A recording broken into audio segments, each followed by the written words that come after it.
Please welcome AJC National Policy Chair, Allan Reich.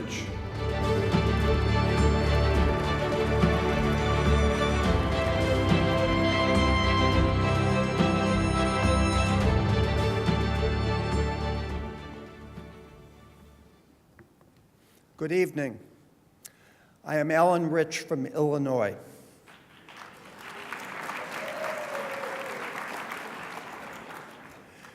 To open this historic AJC event, I have the honor to read a segment of President Lincoln's second inaugural address. This will help to contextualize our presence here on this very special occasion, and to remind us of Lincoln's commitment to the unity of our nation and to the oneness of the American people. A commitment we share here today. Let us never forget his poignant words, "With malice toward none, with charity for all." I begin. Fellow countrymen, on the occasion corresponding to this 4 years ago, all thoughts were anxiously directed to an impending civil war. All dreaded it, all sought to avert it. While the inaugural address was being delivered from this place, devoted altogether to saving the Union without war, insurgent agents were in the city seeking to destroy it without war, seeking to dissolve the Union and divide effects by negotiation. Both parties deprecated war, but one of them would make war rather than let the nation survive, and the other would accept war rather than let it perish and war come.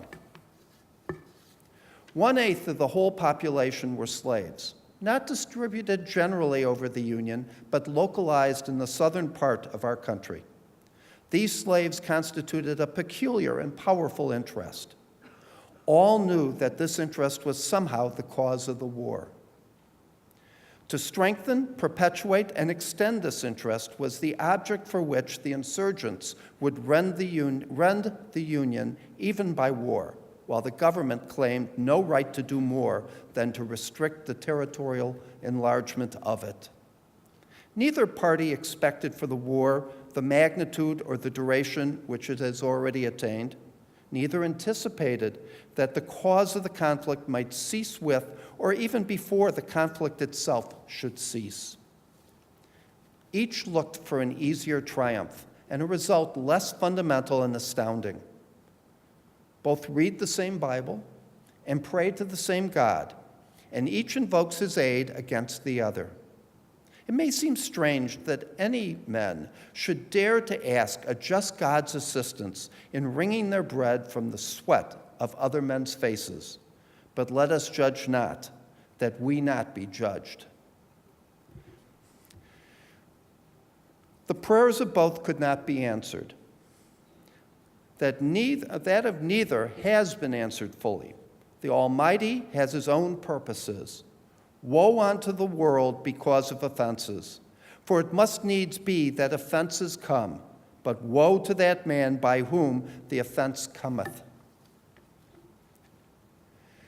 If we shall suppose that American slavery is one of those offenses which in the providence of God must needs come, but which, having continued through his appointed time, he now wills to remove, and that he gives to both North and South this terrible war as the woe due to those by whom the offense came, shall we discern therein any departure from those divine attributes which the believers in the living God always ascribe to him?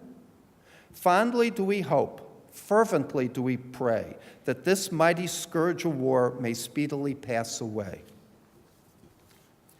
Yet, if God wills that it continue until all the wealth piled by the bondsman's 250 years of unrequited toil shall be sunk, and until every drop of blood drawn with the lash shall be paid by another drawn with the sword, as was said 3,000 years ago, so still it must be said, the judgments of the Lord are true and righteous altogether. With malice towards none, with charity for all, with firmness in the right as God gives us to see the right. Let us strive on to finish the work we are in, to bind up the nation's wounds, to care for him who shall have borne the battle, and for his widow and his orphan, to do all which may achieve and cherish a just and lasting peace among ourselves and with all nations. Thank you.